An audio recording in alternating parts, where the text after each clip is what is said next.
नमस्कार साथियों, मैं डॉक्टर मुकेश गर्ग। जरा सोचिए, माँ पे हार्दिक स्वागत है। साथियों,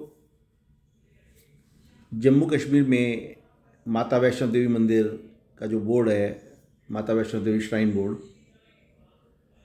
उस पर आने वाले चढ़ावा और भेंट, उससे जो करोड़ों रुपए का कलेक्शन होता है, उससे श्राइन बोर्ड ने एक एजुकेशन इंस्टीट्यूशन की स्थापना कटरा के अंदर की है और उसके अंदर मेडिकल कॉलेज भी बनाया गया है जिसमें 50 सीटें अलॉट की गई हैं। इस धर्मार्थ संस्था का उद्देश्य संस्था के पैसे को जनता की भलाई में लगाने का है और अपने जो भक्त हैं जिनसे चढ़ावा आया हुआ है उनको लाभ पहुँचाने का उद्देश्य इसका मुख्यतः रहा है। क्योंकि देश के अंदर जितने भी धर्मों के इस तरीके के संस्थाएं हैं वो उसी धर्म के लोगों को जो है सपोर्ट करती रही हैं, चाहे वो मुस्लिम संस्थाएं हैं चाहे वो क्रिश्चियन संस्थाएं हैं।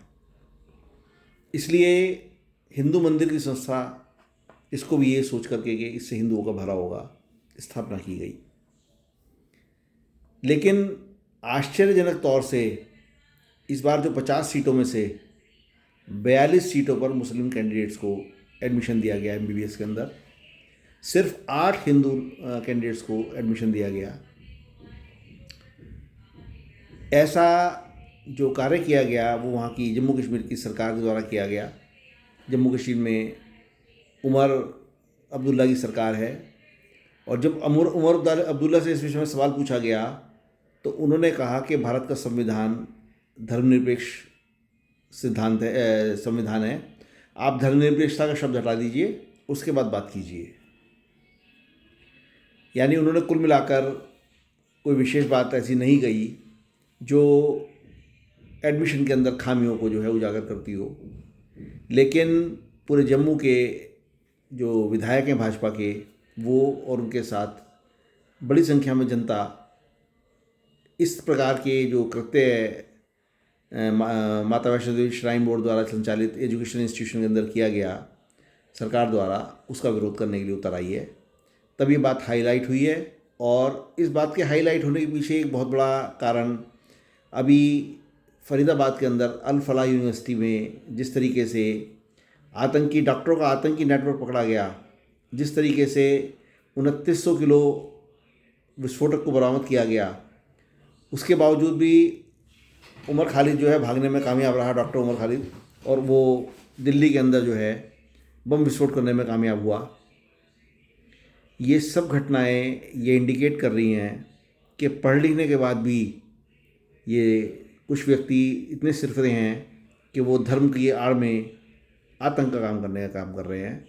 और उनको ये इंस्टीट्यूशंस, चूँकि इनके अंदर सरकारी मदद से चलाए जाते हैं, इनमें कमर्शियल रेट पर इनमें फ़ीस होती है, ये जो लोग जमकर उत्पात मचा रहे हैं, बहुत गलत कर रहे हैं। सरकारी चिकित्सा विद्यालयों में पढ़ रहे अनेक डॉक्टर्स, मुस्लिम डॉक्टर्स जो हैं, वो इसके जद में आ चुके हैं। गणेश शंकर विद्यार्थी मेडिकल कॉलेज कानपुर के एक डॉक्टर को भी पकड़ा गया है।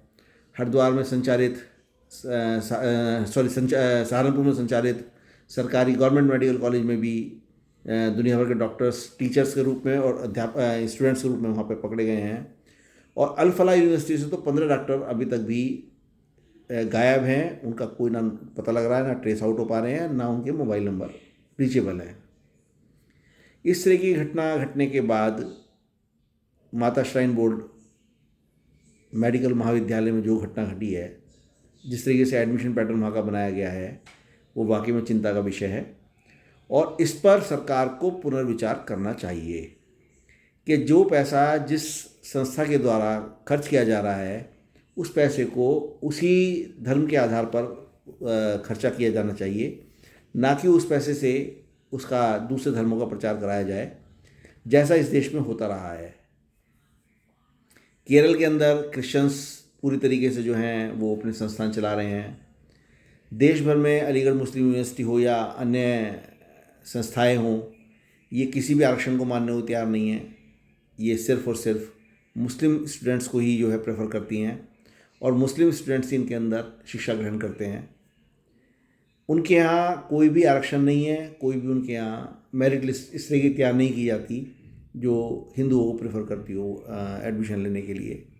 उसके बावजूद हमारे साथ, हमारे धर्म के लोगों के साथ जो व्यवहार कटरा की मेडिकल विद्यालय में, जम्मू माता श्राइन बोर्ड महाविद्यालय में किया गया है, इस पर सरकार को गौर करना होगा, विचार करना होगा और आगे से क्या रणनीति किस तरीके से निर्धारित करनी है उस पर जो है गौर करना होगा। जरा सोचिए। साथ ही यदि मेरे विचार आपको उचित लगें तो कृपया मेरे चैनल को लाइक कीजिए, शेयर कीजिए और सब्सक्राइब कीजिए। धन्यवाद।